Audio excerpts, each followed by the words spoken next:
Hello, my name's John McGilvery. I'm the interviewer. Today is April the 28th. It's Friday. It's 11:40 a.m. We're at the Norwell, Massachusetts Council on Aging, and I am interviewing a Wes Osborne. So Wes, thank you for participating. Can you tell us your date of birth? Yeah, 1/3/23. Okay, young looking guy there. And what's your current hometown? Norwell. Norwell. And was Norwell where you grew up? Or I was born here born here? and grew up here. All right, so Norwell's your hometown. Mm-hmm. All right, so when you went to the service, it would have been from Norwell. Right. All right, and when did you enter the military? I think 1942. 1942, and what branch of the military? Coast Guard. Coast Guard? Coast Guard, yep. All right, and what was the highest level of Seaman, schooling? first class seaman. All right, There's a picture of him. all right, thank you.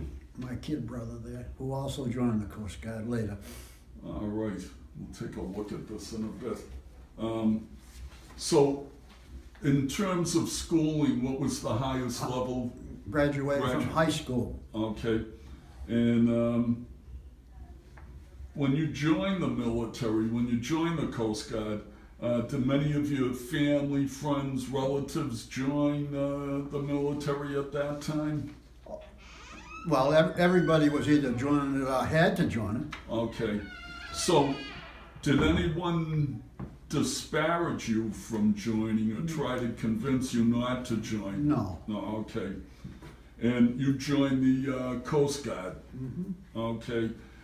Do you recall what your first days in the military were like? You know, when you went to boot camp and what that was like? I can recall that in some detail if you'd like to have it. Yes, I would. Tell me about... First of all, I was very disappointed because I really didn't get sent to a formal boot camp. Really? And that stayed with me all my career in the Coast Guard. I went to the town of New Bedford, and they had a not a barracks, but an old building there right on the wharf, where they said it was training, but it really wasn't good training. It was kind of loose, and the officers they weren't regular military people. And actually, I almost started right out patrolling the harbor on little boats and stuff like that. So I never got the vigorous military training that I should have had. And that kind of stayed with me all through I was with the Coast Guard. It was something I missed I should have had because I didn't know a lot of things. I was never taught how to salute an officer or anything like that. Wow. The reason for that was this isn't the war is going on. They didn't have the facilities to do those things. You just were slammed into these places. Didn't happen to everybody, but it happened to our group. Sure. Well, I guess the Coast Guard was one of the smallest branches of the military. But the Navy takes it over during wartime. That's true. That's true. Yeah. And I was on a Navy ship at one time. Yeah. Wow. So when you were going through what we would consider boot camp, Yeah. and it was in New Bedford, Yeah. were there other Coast Guard? Oh yeah, there was a group of us. Yeah. Yeah. About how many do you Well, think? not many, not a small group. Yeah. And did they have non-commissioned officers training you? No, I think they were officers, but I don't think they were. They had been to a military school or anything. I don't know that really. Right. And about how long do you think that basic training lasted? Well, I was there probably 3 or 4 months. 3 or 4 months? Maybe less than that. Maybe 2 or 3 is more accurate. Okay. So after the boot camp, what happened? Where did they send you for any Yeah, they did. type of training, or did they? Where did they send you after that? they sent me to Gloucester. To Gloucester. Yeah. Yeah. And what our duties was, and it wasn't a joke duty, by the way, it was patrol the east coast here, between there and the Cape, on a sailing vessel which never started the motors. And the reason for that was a submarine couldn't detect it. And we had very crude, poor instruments to check for submarines. But anyway, we would go out for 8 days. Luckily, it was in the summertime, and patrolled from Gloucester to the Cape, and we stayed there all summer long. And the name of the ship was the Gertrude L. Tebow, which was a racing schooner. It was a fishing schooner, but it raced the Blue Nose from here to Nova Scotia and lost. Huh. And we had an old-time fisherman for a skipper. Wow. And we would patrol 8 days and come home and go home for 2, and then that was over with at the end of the summer. So how many, people were on that? What was the there was about 15. 15? Yeah, right. There was 132 foot long, something like that. And was there another ship? No, we were there. We were there pretty much alone. Yeah. Well, did you ever discover any? We never saw any action at all. Although the first night I was there, I don't know if you want to hear stories. Sure. I'm on patrol, not patrol, but on guard on the ship. And believe it or not, right side of the ship, this great thing comes right out of the water just like that. And I said, for God's sakes, here's a submarine already. Trouble was, it was a whale. So that's a little story, that's all. But that was an uneventful, very comfortable summer. Wow. And so how long did you do this? About 3 or 4 months. And then after that 3 or 4 months, what happened? I can't remember exactly, but when we were transferred somewhere, I was transferred many times. I went 4 months to torpedo school in Newport, but that came later on. And then, was that when they sent you to torpedo school? Would that I was, first of all, we got sent on what they call a destroyer escort. Yeah. That's a small version of a destroyer. Right. And we asked for, me and a friend, to go to, and they did have torpedoes on it, which no one knew how to use. And we asked if we could go to torpedo school, and they sent us there. Well, it was 4 months, and it didn't really work out for me. It didn't work out that good for me, but that was really a boot camp. Newport, I mean, we're talking sleeping in hammocks here and that kind of stuff. Yeah. But I don't know, it just didn't appeal to me, so I just went where they sent me, that's all. And I'm not think I can tell you exactly where I went there. I went other places, many. But I did not go back to the ship. The ship was the USS Ramsden. I did not, and it saw a lot of action, both theaters. Wow. And stayed afloat, which is a miracle for a destroyer escort. they weren't supposed to last for 15 minutes in a battle. Yeah. But it came back, and so anyway, while you were in there, did you find that you were able to become friends with different, shipmates? Or oh, sure. anything? Oh, absolutely. Yeah. Absolutely. I had shipmates that would come to my house when we had a couple of days off that were from other parts of the country. I made many friends. And since you got out of the military, have you maintained those friendships? Do you ever send No, them because cards? they were spread far and Yeah. wide. Yeah. Yeah. No, I have not. No, Okay. I did not. Now, while you were in, it sounds like you weren't. You were at loosely structured military bases, except for maybe Newport. Yeah. Well, I had some other structures. Yeah. I was right beside the biggest explosion that ever took place during the war. It was Hastings, Nebraska. and the ammunition dump blew up. You may have heard about that. They've talked about it. It was a very big explosion. Nobody got killed. Wow.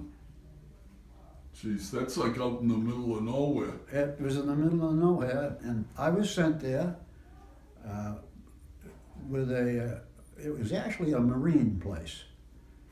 And I think it was some Marines, this is later on, Marines that came home from the war that were in pretty bad shape, and I think they sent them back here to kind of relax because the food was good, and we, the Coast Guard, they were other Coast Guards, and we patrolled this ammunition depot. They had, I think there were 12 entrances to it, but for railroad trains to move the ammunition in and out. And those gates had to be locked and unlocked when we were called to do it. And we had a Jeep to patrol with, and 4 hours we would go out and listen to the radio, and when one of the engineers in the train would want to come in, they would call us in and idle and lock the gate and then relock it. But I hadn't been there. After I'd been there, the thing blew up and completely. Matter of fact, it blew railroad cars. You know, the four wheels. Yeah. Those were built hundreds of yards away from that spot. Wow. Well, that was a pretty big explosion. It was, and it was kept very. In fact, the people there didn't know how big it was. It was kept very quiet. And my son is caught it up on the computer now, and he's read about it. And it was a real big. Now, Wes, did you suffer any eardrums or? No, I wasn't. No, I wasn't that close. I wasn't patrolling. I was away from that. Several miles. Okay. But I was there. Okay. Now, when you were in the military, what did you do for entertainment? Did you ever get to go to USO shows? Did you? Yeah, I was stationed in New York for a while, and I had a buddy in the Coast Guard that was very familiar with New York, and he took me to some of the best shows there. I sat beside some movie stars now and then in the front row. You gotta believe I was a real country boy. I mean, the first time I had a ride on a trolley was when I went to Weymouth to get sworn in. I'd never been on a trolley car. Wow. I was, I was very naive and young. Yeah. 19 years old. Wow, that's something. Well, it's not something. I wish it had been a little. I always regretted that I didn't get some real training to start with. I would have been better. I would have known how to sloop guys like him and all that stuff. Yeah. Well, Wes, tell me. I've got two questions here. One, what do you think might have been your most memorable experience in the military? And then the second question, what would be one of your most humorous experiences? What kind? Humorous, funny. Oh gosh, I don't know if I could pick something out like that. I did spend several weeks in the North Atlantic. I would say that was the most severe duty in the wintertime on a Coast Guard ship. That's very dramatic. I mean, Yeah. you live in a coating of ice, and that's no joke. Everything is ice and cold. I think that was the most dramatic thing I ever went through. And on the destroyer escort I was on, we went through one storm for that down south in one of the harbors, and it was so rough. These boats were very slim, and they would dive and go under the water, and you often wondered if they was going to come back up. They were very, very thin material. I mean, so. But anyway, there was a ship, and they were. It all happened so fast in the start of the war that you couldn't get enough people trained, and if you couldn't get enough officer material, they had what they call the 90-day wonders, and they didn't like the service like the old timers did, And I was not fond of the regiment in the service. I'm not a regimental person, and you know what I'm talking about. Yeah. Um, when you had some time off, like if you had leave, Yeah. uh, did you travel? What did you do when you had leave? Well, it all depends where I was staying.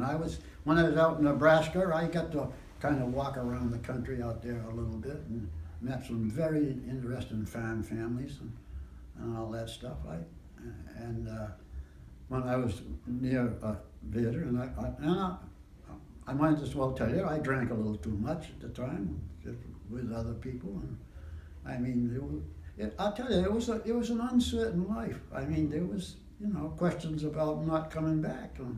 There was finally it would dawn on people that way. Sure.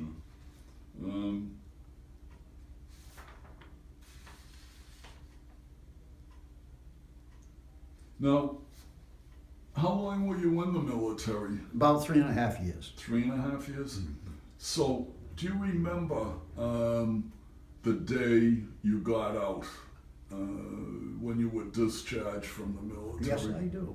Can you tell me about that? Well, I was down in, I forget though if it was North or South Carolina, but I was what happened was, after the war was over, the first people to get out were the married people with children.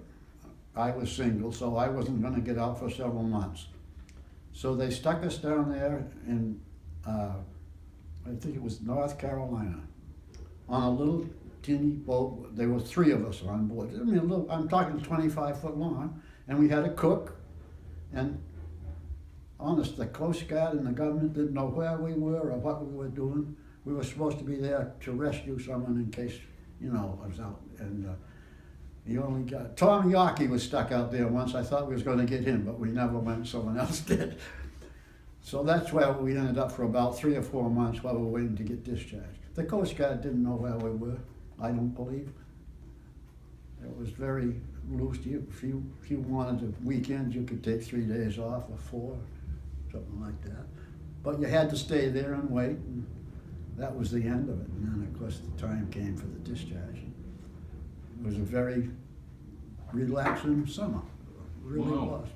So when you did get discharged, then you came back to Massachusetts. Of course, yeah. And did your family know you were coming home? Oh yeah, they knew pretty well.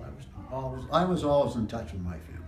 Yeah. Okay. Yeah. And when you came home, when you were first discharged, did you decide, well, I'm going to go right to work, or I'm going right to school, or I'm going to take a little bit of time off and You want me to be perfectly frank with you? Yeah. I hitchhiked to California to see my ex-girlfriend. Well, that sounds like a reasonable thing. Under the circumstances, That's exactly what I did. Do. Yeah.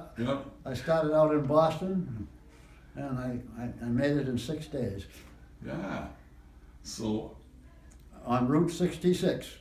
Geez, the famous Route 66. Right. And did you stay out there? Only a week or so. Yeah. Okay. It ended dramatically. Yeah. On not good terms. Okay. Well, when you came back home, yeah.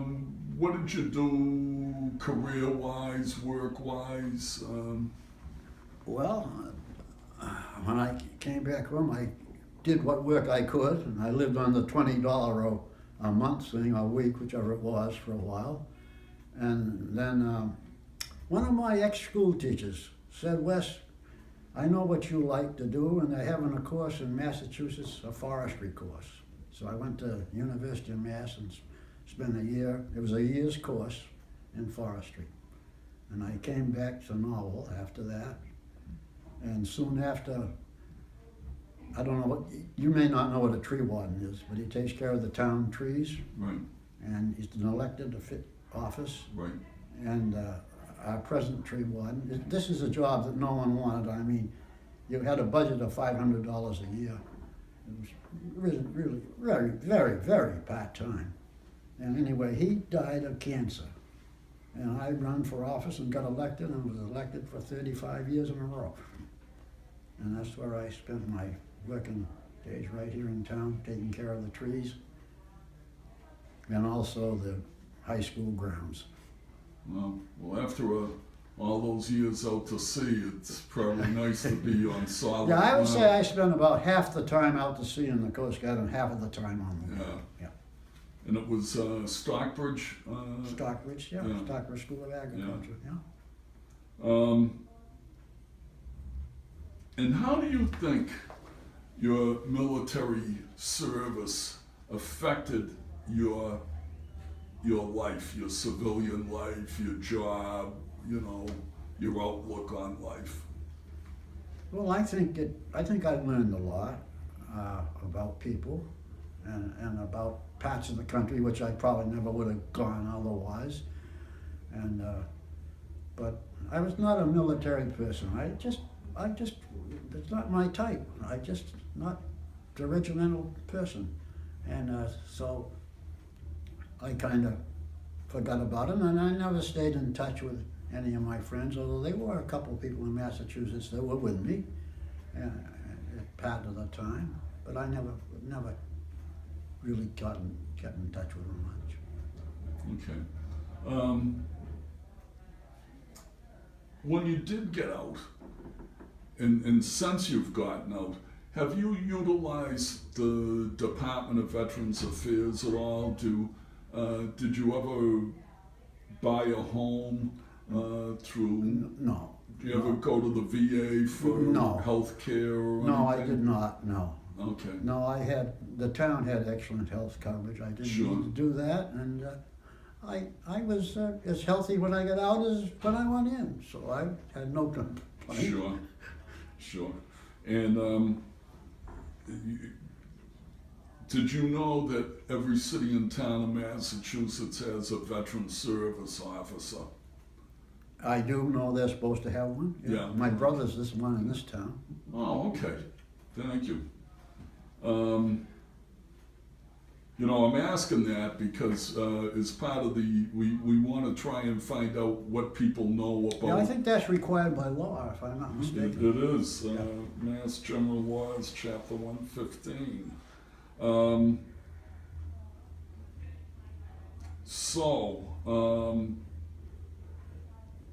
Apparently, it says to talk a little bit about how the military has affected your life in general, and it seems like it's given you some. It really didn't hurt me, and it did help me. I think I probably never would have traveled like, if I hadn't been for the military. Because the feeling then, and neither of you know about it, was we weren't sure we were going to win the war. It was a big thing. I mean, the people at home would save tin cans and everything else. I mean, it was everybody, and you didn't have any lights on in the houses. It was unbelievable. It was, if you didn't live through it, I had to explain it, I guess, but Yeah. it was. I guess there's the part about being in the military, and then those on the home front, going through. Yeah, they did. Yeah. Yeah. And I don't know for sure, but I've been told that the submarines were pretty close to the coast here, very close. Well, I As a heard. matter of fact, that was what we were when we patrolled with the T-boat. That was what we thought might happen. That had a motor in it too, because they used that for docking. There wasn't any there good enough to dock it with sails, I don't believe. So, what we thought was going to happen while we were out there, that a submarine was going to surface beside us and steal our fuel and then leave us alone. That's what we thought might happen during that summer, but it never did. Just out of curiosity, if you ever did discover a submarine, what were you supposed to do? Get blown out of the water. We had one 50 gauge machine gun mounted on the deck. That's all we had. It was just one. And There was no armament, there was nothing. Would it had radio equipment? Would We you had radio. Well, yeah, we had So radio. you We were- had. Yeah, we could have radio. Oh, sure. We had. called in a plane? We or had the something? radio thing. Yeah. Oh, yeah. Yep. Wow. Mhm. Jeez, I'll tell you. I But did- if something had happened, we were dead meat, really. But I don't think they would have sunk the ship. I think all they wanted was the fuel. No. But it never happened. Okay. Well, let me ask, is there, well, one or two other things. Are there any veterans organizations that you belong to or have belonged I to? belong to the American Legion. Okay, He knows about me. One, yeah, yeah, yeah. I'm not active in it. I probably would be if I was younger. I mean, I'm kind of, if you know what I mean. I'm not able to do things I could do at one time. okay. And would you encourage any of the younger veterans to join the veterans organizations? Oh, I think they're very good things. Absolutely, yeah. And Okay. some of them that are more military than I get more benefit out of it than I ever would. Sure. Let me ask, here's where we start to wrap up here, and I want to find out, is there anything that you would like to add to the interview that we haven't already discussed? Well, I think you've got the gist of what I did. I think I could sum it up that I had really a relatively quiet war, as did many others, and but I did serve about half the time on sea duty and so forth. I did take a trip through the Panama Canal, which is interesting, Wow. that kind of stuff, but just up and back and things like that. And it certainly didn't hurt me. I think it did me a lot of good. Yeah. And of course, the benefit of going to school for nothing was terrific, because that never would have happened without it. Never would have happened. Yeah. And that Stockbridge is a good program. Very good. Yeah, they have all kinds of very good. But this was one of the courses that only lasted a year. They're usually 2 years. Stockbridge is a 2-year thing with a associate's degree, and that's what you get. Yeah. And if I hadn't gone there, I don't think I would have ever been the tree warden in the town, Yeah. because I did get some information about tree. And I was a good student out there. I was a terrible student in high school, but once I found out something I enjoyed doing, I was very good. Yeah, you're out there in the Amherst. I was out there. Yeah, yeah. Well, I guess I think that's it. I can't see. I think we've covered everything here, Wes. Mhm. So what I want to do is thank you, for participating in the Massachusetts Veterans Fine. Oral History To Project the and best of my knowledge, sharing your reflections. And to the best of my knowledge, everything I told you is absolutely the truth. well, and I also want to thank you for your service to your Well, country and to your community and to the Commonwealth. Well, So thank you very much, Wes. good enough. Pleasure. Yeah. I can't get my arm over there. Yeah. Wes,